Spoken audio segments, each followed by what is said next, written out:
You know the story. If you don't, hear me out. Sisyphus is condemned by the gods to roll a boulder up a mountain for eternity. Every time he reaches the top, the boulder rolls back down. He has to start all over again. Forever. No end, no escape, no victory.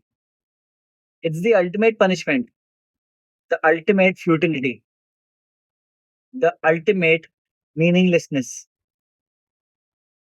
But here's what most people get wrong about this myth. It's not actually a story about punishment. It's a story about choice. It's a story about how you respond when the boulder rolls back down. This is episode 25, and today we're talking about the myth of Sisyphus, what it means to accept your labor, and how to find meaning in the repetition that defines your life. Let's go. The story of Sisyphus comes from an ancient Greek mythology. He was a king, clever and cunning. He cheated death itself. He tricked Hades, the god of the underworld. He defied the gods and refused to accept his mortality. So the gods decided to punish him, not with torture, not with pain, but with something worse, meaninglessness. They condemned him to roll a boulder up a mountain. Every day he would push the boulder higher and higher. He would feel it getting heavier as he climbed. His muscles would burn, his mind would race. He would think about reaching the top and finally being done. And then, just as he reached the summit, the boulder would roll back down. All that work, all that effort, all that struggle, gone.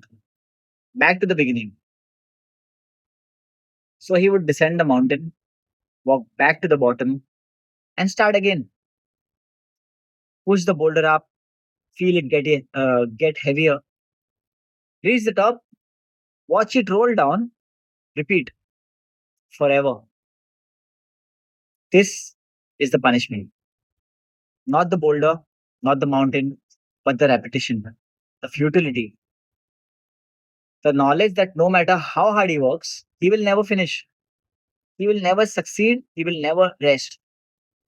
It's designed to break him, to make him lose his mind, make him lose his will to live.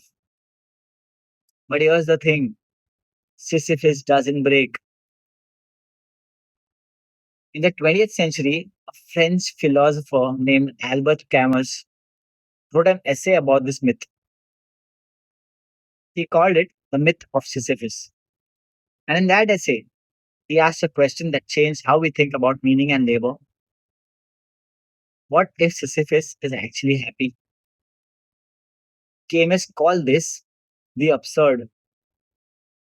The absurd is the collision between two things, your human need for meaning, the universe's refusal to give it to you.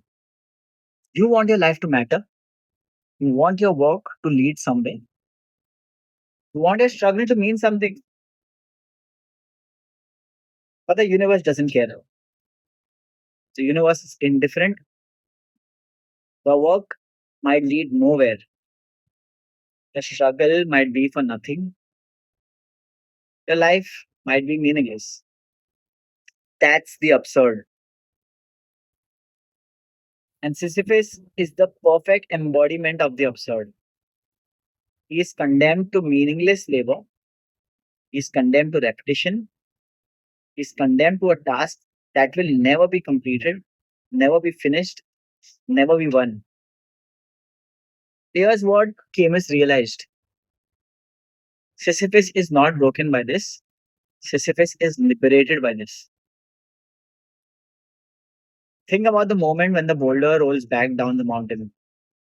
Sisyphus watches it tumble. He knows what's coming. He knows he has to start all over again. But in that moment, he is fully conscious. He is fully aware. He understands his fate completely.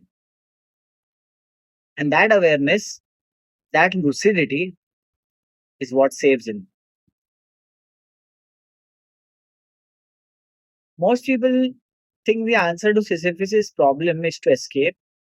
How can he get out? How can he avoid the boulder? How can he change his circumstances? Camus says that's the wrong question.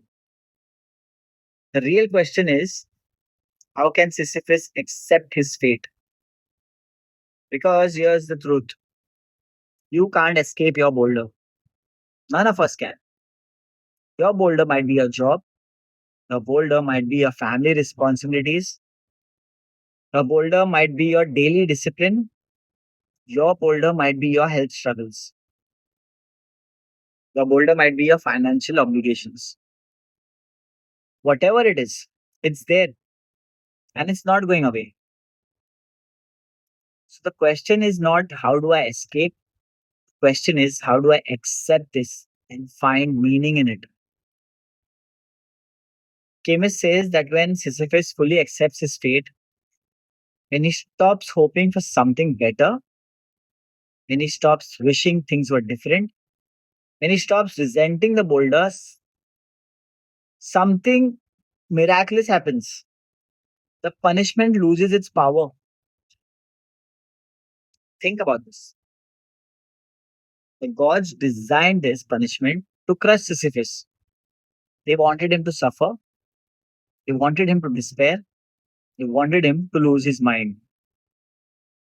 But if Sisyphus accepts his boulder, if he owns the boulder, if he says, this is my life and I accept it completely, then what do the gods have left to punish him with? Nothing. The punishment only works if Sisyphus resists it. Punishment only works if Sisyphus hopes for something better. The punishment only works if Sisyphus sees the boulder as something imposed on him against his will. But if Sisyphus accepts the boulder as part of who he is, as part of his journey, as part of his calling, then the gods have nothing left. That's acceptance, and acceptance is liberation. The Bible understands this principle. It's woven through scripture. In Ecclesiastes 9, verse 10, we read, whatever your hands finds to do it with all your might, for the for in the realm of the dead where you are going, there is neither working nor planting. Sorry, there is neither working nor planning, nor knowledge nor wisdom. This is profound. The writer is saying that your labor has value, not because it leads to some final destination, not because it accomplishes some ultimate goal, but because it is what you do with your life. The work itself is the point. The labor itself is the meaning. You don't work so that one day you can stop working. You work because work is how you participate in life. Work is how you create. Work is how you grow. Work is how you become what you're meant to be. In Colossians 3, verses 23 and 24, Paul writes, whatever you do with all your heart as working for the Lord, not for human masters, since you know that you will receive an inheritance from the Lord as a reward. It is the Lord Christ you are serving. This is the key to reframing your labor. When you understand that your work is not just for your boss, not just for your paycheck, not just for external validations, but for God, everything changes. Your repetitive tasks become spiritual practice, your daily grind becomes worship, your discipline becomes devotion. The boulder is not a punishment, boulder is a calling. In Matthew 6, verse 11, Jesus teaches us to pray, give us today our daily bread. Notice the word daily, not give us the bread for the rest of our lives. not give us bread so we have enough that we never have to ask again. Daily, every single day, we ask for provision. Every single day, we have to show up and do the work to earn that provision. This is not a curse. This is the rhythm of life. This is how we stay connected to God. This is how we stay humble. This is how we stay dependent on something bigger than ourselves. In Proverbs 14, verse 23, we read, all hard work brings a profit, but mere talk leads only to poverty. The profit is not just material wealth. The profit is character. The profit is skill. The profit is wisdom. The profit is the person you become through the labor. When you push the boulder up the mountain, you're not just moving a rock. You're building strength. You're building discipline. You're building the kind of character that can handle real challenges. In 1 Corinthians 15, verse 58, Paul writes, therefore, my dear brothers and sisters, stand firm. Let nothing move you. Always give yourselves fully to the work of the Lord, because you know that your labor in the Lord is not in vain. This is the promise. Your labor is not in vain, even when it feels repetitive, even when it feels meaningless, even when you can't see the results. Your labor has eternal significance. Let me give you some examples of people who understood this principle, people who accepted their boulder and found meaning in the repetition. Kobe Bryant woke up at 4 a.m. every single morning for 20 years. He would go to the gym and shoot 1,000 shots a day during the off season. He would study film for hours. He would do the same drills over and over and over again. People asked him why. Why do the same thing every day? Why not rest? Why not take it easy? Kobe said something profound. Everything negative, pressure, challenges is all an opportunity for me to rise. He didn't see the repetition as punishment. He saw it as a prize of mastery. He saw it as the path to excellence. He accepted the boulder and pushed it every single day.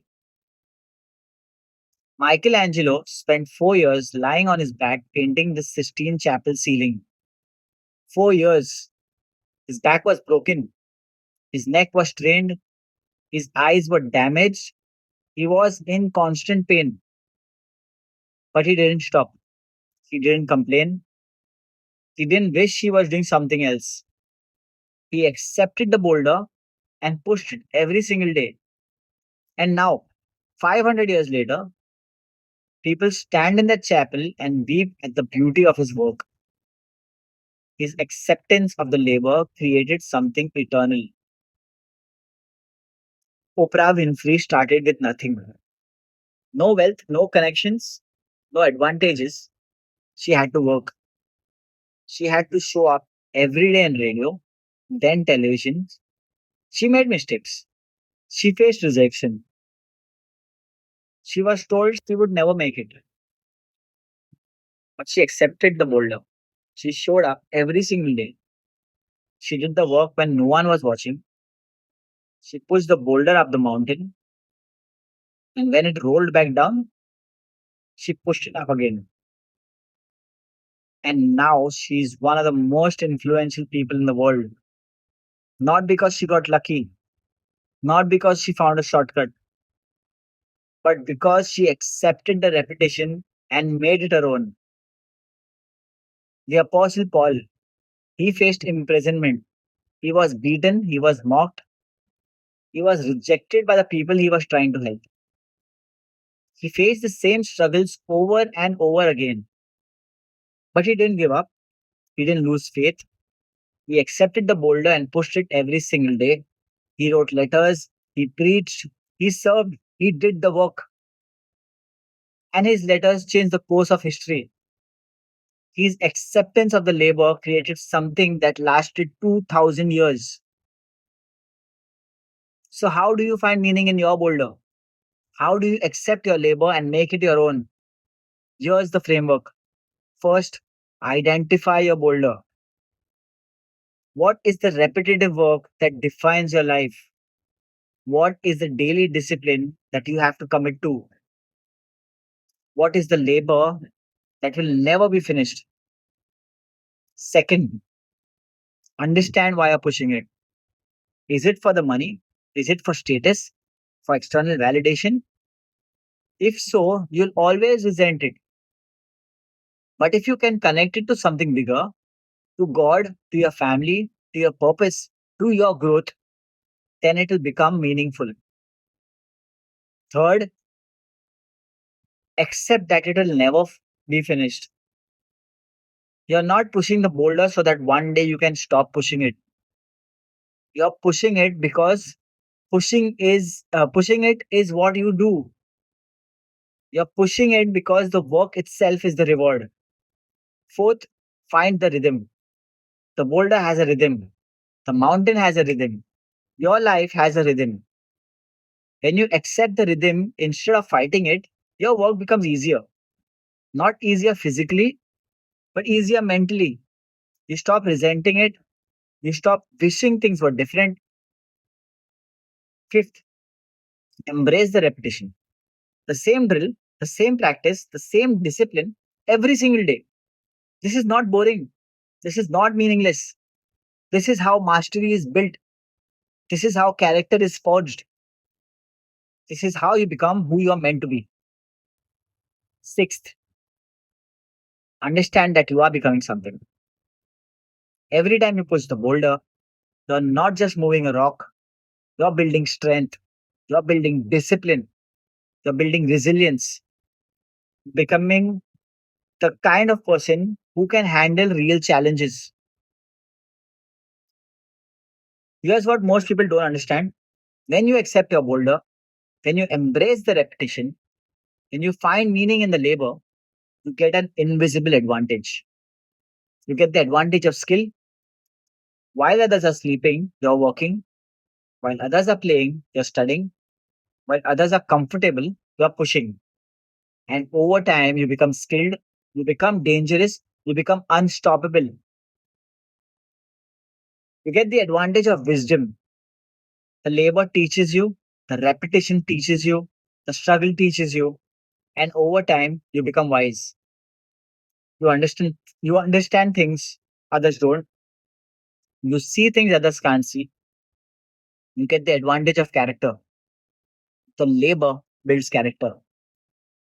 The repetition builds character. The struggle builds character.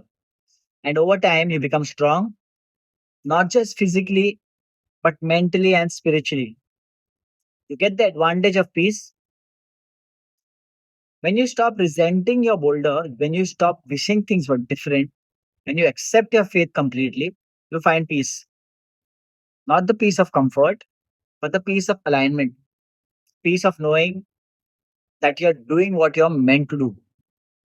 And this invisible advantage compounds day after day, week after week, year after year, until one day people look at you and they will say, wow, you're so talented, you're so lucky, you're so gifted.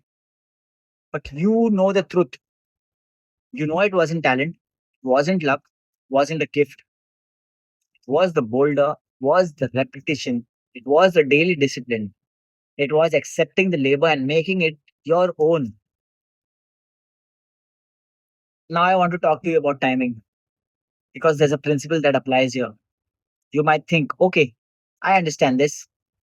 I understand that I need to accept my boulder. But when should I start? When should I begin the work? The answer is simple. Now, not tomorrow, not next year, not when you feel ready, not when circumstances are perfect. Now, because the cost of waiting is real, every day you delay is a day you're not building the skill. Every day you wait is a day you're not developing character. Every day you hesitate is a day your competitor is grinding. The appointed time is now. Your time to start is now. Your time to accept the boulder is now. Your time to find meaning in the repetition is now. Here's the truth. You have a boulder. We all do. It might be a job, might be a family, might be your health, it might be your faith, it might be your art, it might be your craft. Whatever it is, it's there, it's real, and it's not going away. So the question is not how do I escape? Question is how do I accept this and find meaning in it? Because when you accept your boulder, when you push it with full awareness, when you understand that the work itself is the reward, something miraculous happens. You become free. Not free from the boulder, but free from the resentment, free from the despair, free from the meaninglessness. You become the kind of person who can handle anything. You become the kind of person who doesn't break under pressure. You become the kind of person who finds meaning in the struggle. And that, my friend, is when you become truly great. Camus said it best. One must imagine Sisyphus happy, not because, not happy because his circumstances changed, not happy because the boulder disappeared, not happy because someone rescued him, happy because he accepted his fate, happy because he found meaning in the labor, happy because he understood that the work itself was the point. That's your calling, that's your challenge, that's your appointed time.